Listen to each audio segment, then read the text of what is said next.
Why did Usopp get sent to Heracles? Like, who the hell is this man? And all the straws went to somebody important. He went to a guy who's heavily based around beetles. Well, I've been sitting here asking myself that all day. And I think I've come to the craziest realization. Let's theorize for a second. So what we know about Heracles is he's a botanist and an explorer from the South Blue. And at some point during that exploration a few years ago, I'd say 3 or 4 years, he got trapped on the Boyne Archipelago where we see Usopp go. But here's the issue with that. The way Luffy and Usopp are connected is different than anything else in the show. First things first, they're the only two characters who are the same exact age. A lot of the way Luffy acts and does things now have come from Usopp. The big thing is beetles. Beetles are similar to the sun, regeneration and renewal. He's the sun god. Beetle. It's his thing. It's what's going to be associated with him. Not to mention, Kabuto is a beetle, his slingshot. And then this man really heavily wants to go to Elbaf, who is the heaviest connections to the sun god. So those are just a few things, but keep listening. When you think about Bartholomew Kuma, he changes your whole perspective of all this. Because since he was a kid, Kuma has been a man all about books. Kuma worked with Dragon at the same time that the Marines went and tried to destroy Ohara and all that stuff was going on. And guess the name of one of these books they decided to throw out. I'll give you a second. It's Bragman.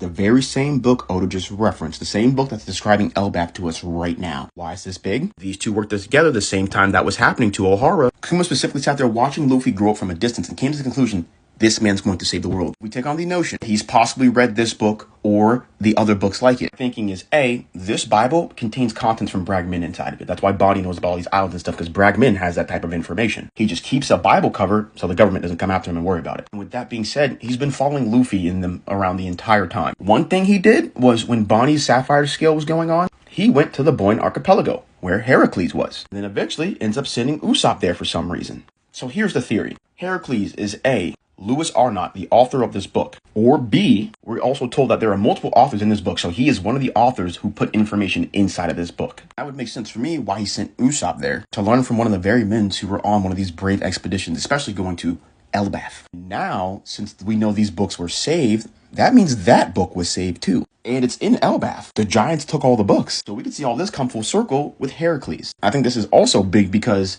symbol of the sun, beetle. We're in a land where these people worship the sun god. They have the sun realm, you know. But you guys let me know your thoughts and opinions. Ghost Train, shout out to you for helping me formulate my thoughts on this because, you know, I felt crazy as all my other theories. Oh, wait, before I go. In an SBS, a fan asked Oda, why does Heracles put an N after everything he says, like Usopp in and stuff like that? And Oda tells you it's an eternal mystery in, which we'll find out eventually. With my research, people who put that after their name usually don't know what the name means and they're lying. In literally indicates an anonymous person or an unknown person. So another thing for him possibly lying about his name.